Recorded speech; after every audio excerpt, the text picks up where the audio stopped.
I have some thoughts on this, and that is great that somebody else wants to use other platforms. Yeah. That is reasonable. But let's also be careful of not to shame people who want to just buy a single gun and they want it to just be an M4. Yeah, it's like talking smack on somebody that likes vanilla ice cream. Yeah, it's still delicious ice cream. You may not like the flavor. I'm not saying, but I mean, like, I'm not saying this person is doing that. I don't think that. But like, sometimes the vibe I get is like, oh, you're an M4 user. It's like, who cares if they're an M4? They're an Airsofter. Yeah. That's the most important thing. And you're an AK user. Or and in the same vein, I feel like I need to apologize to the AK people because you're absolutely right. No, you don't. If you don't like something, if you personally don't like something, then it doesn't matter. You still play Airsoft. Yeah. Like I don't want you guys to think that the AK is inferior. Like I'm not gonna buy a ball pub. I'm sorry. My personal opinion is I think all ball pubs are pretty pointless, and I understand, especially in Airsoft, I'll be the biggest advocate of them having an advantage for their form factor because of the barrel length. I will give them those props. I just don't want the magazine right here. Yeah. It's just that simple.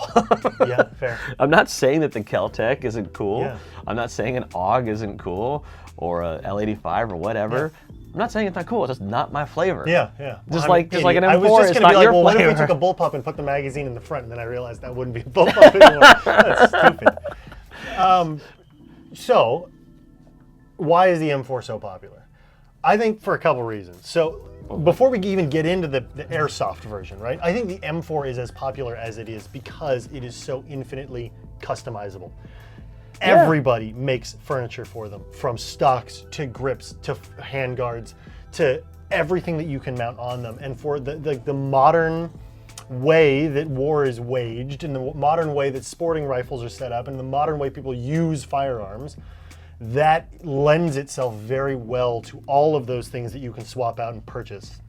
And the thing is it's also a lot of aftermarket stuff is made for the real M4 or the real AR-15, so much that there's so much innovation put into it. Right. There is, even though there are more AKs in the world probably than ARs, in terms of just worldwide, we're talking worldwide here, the amount of like aftermarket development put into M4s far outweighs AKs. Right. Like there's like, think of how many rails there are for an AK. Right.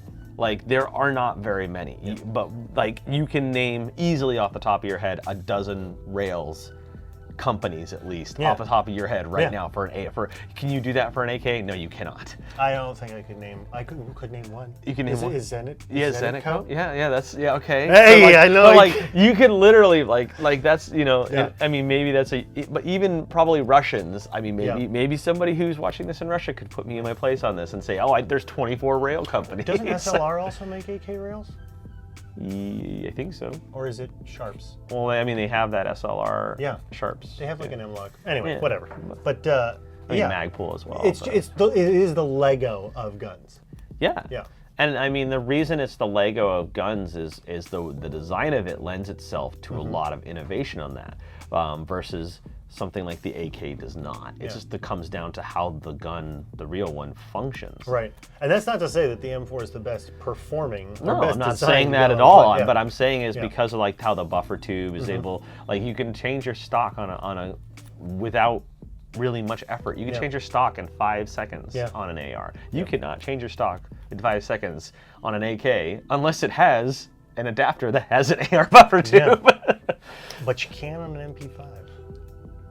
Well, you could remove it. You can remove it. Well, you could change it if you had a skeleton in a full stock. Yeah. You just couldn't do one of those. But I mean, like, I do agree that there needs to be more variety. But at the same time, I'd much rather prefer a bunch of Airsoft M4 users so we have more people to play than alienating people because they like. No, it just if you want to there's nothing wrong with use whatever gun you want to use. Yeah. If you want to use a minigun, go for it. And then for Airsoft specifically, one of the main reasons people choose guns based around the version 2 gearbox is because the version 2 gearbox used in the M4 is used in everything. And so aftermarket parts companies, upgrade parts companies base most of their parts that they make to upgrade your guns on version 2 systems. There's, unfortunately, until other MOSFET companies start coming out with trigger boards for other platforms. No, they make them for AK, but M4s and AKs. And the That only reason that we does got, qualify for MP5K, and that does qualify for MP5. right. So And thankfully we were able to get G3? MP5s work. I think G3s might work.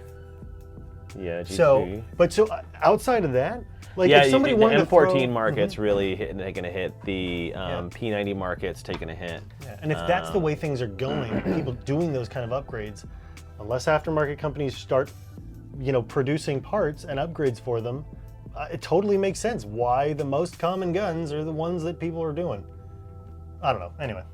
I would use an MP5 though. I know that's technically a ball pub, but MP5 An MP5 is a bullpup? technically, yeah. No, it's not considered a ball pub. No, the mag's in front of the trigger guard. The MP5. I said P90, didn't I? No. Oh, sorry, P90. Sorry, my bad. Spaced out.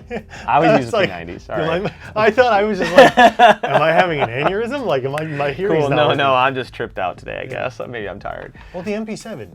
If the magazine is in the same place as the pistol grip, is that a bullpup? No, it's just an SMG. All right, last question of the episode. I would use one of those too. MP7? MP7. Hell yeah. Wait, gas or AEG? Probably an AEG. Really? Yeah, I don't think I'd want to do the gas one. I have the gas one. You know how many times I've ever used it? Once. No. Ever. No. 0. No. We can ask how many magazines I have for it. 0. 0. Other than my pistols. How do none you of my end up gas. with a gun that has no magazine with it? It's a long story. Anyway, so last question, and that's funny that this is the last question. This is the last question of the episode. If you asked a question in the last episode and we didn't get to it, we apologize. We're getting as many as we can through, but please comment in the comment section below so that it can go into the helm of reasoning so that George and I can lend our expert opinions on 100% expert. 100,000% expert. We are the Airsoft experts. Yeah, no one yeah, else yeah. matters. And thank you guys for tuning in once again. We're excited to be back in the studio, so hopefully things start to feel a lots little of bit more lights. familiar. Right. And with that said, here comes our last question from Evan LaPaglia. Are you guys open for walk-in at the Superstore? Dang. Dang. What do you know? When this episode airs, which is July 1st, Yeah. store is open. Make your reservation on our website. You can find the link probably on off of our homepage. Yeah. I do recommend creating a reservation if you want one-on-one sales time. If not, you can come in the store without that. Oh, is that how that works? I was confused. Okay, here's the thing. Go to our reservation pages. Yeah. It has all the information you need to know. Yeah. I do suggest making a reservation. Yes, if you, yeah. I think the whole intention is to make sure that everyone's kind of still distant and safe and still getting. It's more along the lines of we want for example, let's say the store capacity for a day is 500. We don't want all 500 people showing up at 11 o'clock. And then waiting for a very long time. Yep. I don't think you want to sit and wait for a very long time to enter the store either, because the store has its capacity limits set by the local health officials in LA County or the state of California. So we don't want people just sitting outside in the parking lot waiting to get in. Got it. So making your reservation makes it so you go in at the time you want. Yeah, and the reservation thing's not a permanent change. That's just for now until things go back to normal. We'll probably use it for a while, but okay, who well, knows? yeah. We'll just gotta wait and see. Yeah, we're excited to see you guys. We're happy the store is back open. We're happy to be back in the studio, like I said. Ask your questions so that we can answer them. See you later. You're picking that up. Yeah, sorry, I'll get that. See you guys.